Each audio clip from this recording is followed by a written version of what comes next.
Hello guys, welcome back.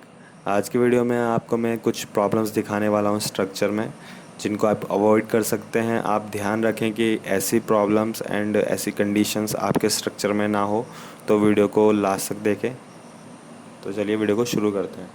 तो अब ये सामने आपको रिटेनिंग वॉल दिखाई दे रही होगी मेरे सामने, एंड एडजेसेंट इसके लेफ़्ट की तरफ दूसरी रिटेनिंग वॉल है। क्यों रिटेनिंग वॉल है? क्योंकि ये जो इसका स्लैब लेवल है ये रोड लेवल के सेम है। इस वजह से यहाँ पर रिटेनिंग वॉल प्रोवाइड की है। सॉइल का एक्टिव प्रेशर होता है, उसको इक्वलाइज करने के लिए रिटेनिंग वॉल हमें चाहिए होती है इस कंडीशन में। तो आप देख सकते हैं अंदर आने के बाद ये रिटेनिंग वॉल है हमारी स्ट्रक्चर में, एंड मेरे सामने भी रिटेनिंग वॉल है। ठीक है। कॉलम के साइजेस भी अच्छे प्रोवाइड किए गए हैं बिल्डिंग में, एंड कॉलम के नंबर भी ज़्यादा हैं, अच्छे हैं। प्रॉब्लम क्या है? प्रॉब्लम मैं अभी आपको नेक्स्ट दिखाने वाला हूँ। उससे पहले हम इसमें बॉटम बीम के बारे में बात कर लेते हैं। पूरे बिल्डिंग में अच्छे से बॉटम बीम भी दिया गया है, जितना मुझे दिखाई दे रहा है यहाँ पर।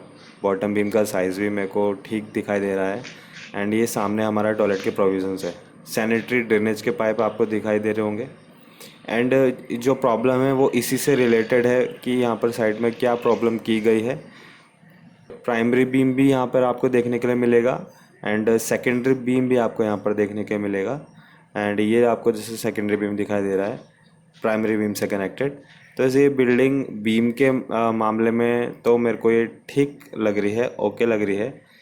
प्रॉब्लम इसमें है सेप्टिक टैंक, एंड इसमें ऊपर जो कॉलम में जो इन्होंने गलती की है वो मेजर प्रॉब्लम है। तो ये हमारे स्ट्रक्चर में सेप्टिक टैंक, ये सेप्टिक टैंक हमारी विद इन द बिल्डिंग है, मतलब हमारी बिल्डिंग के अंदर है। फ्लोर लेवल है उससे नीचे रहेगा, और ये बेडरूम के नीचे है।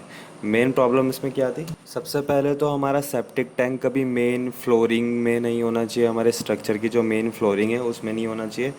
दूसरा है कि अगर हम पे स्पेस नहीं मिलता है हमको, तो उसके बाद हम इसको फ्लोरिंग में दे सकते हैं, लेकिन इसका जो ओपनिंग रहेगी, जैसे जो भी हमें फ्यूचर में इसको खाली कराना होगा उस पर्पज़ से लिए जो ओपनिंग रहेगी वो हमारी बाहर से होनी चाहिए।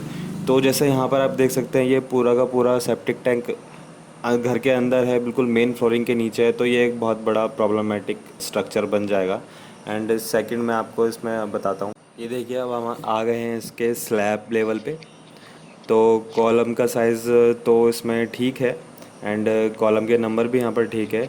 मेन प्रॉब्लम ये है, देखिए यहाँ पर क्या किया गया है कि यहाँ पर जो कॉलम के अंदर जो हमारा पाइप दिया गया है ये सबसे बड़ी गड़बड़ है। ये मैंने बहुत साइट्स में देखा है, और ऐसा तो बिल्कुल भी नहीं होना चाहिए, क्योंकि कॉलम हमारा एक कंप्रेसिव मेंबर है।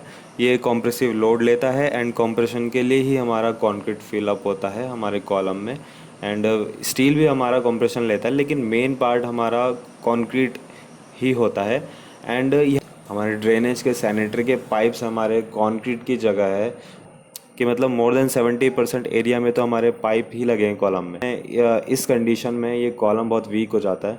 तो कभी भी ऐसी प्रॉब्लमेटिक सिचुएशन ना आए, आप ध्यान रखें कि कॉलम में कभी भी कोई छेड़छाड़ नहीं करनी है। तो ये कॉलम है, एंड दूसरा इसके बगल में जो कॉलम है उसमें भी सेम प्रॉब्लम की गई है। तो इन सारी चीज़ों से आप बचें, इन प्रॉब्लम्स को आप अवॉइड करें।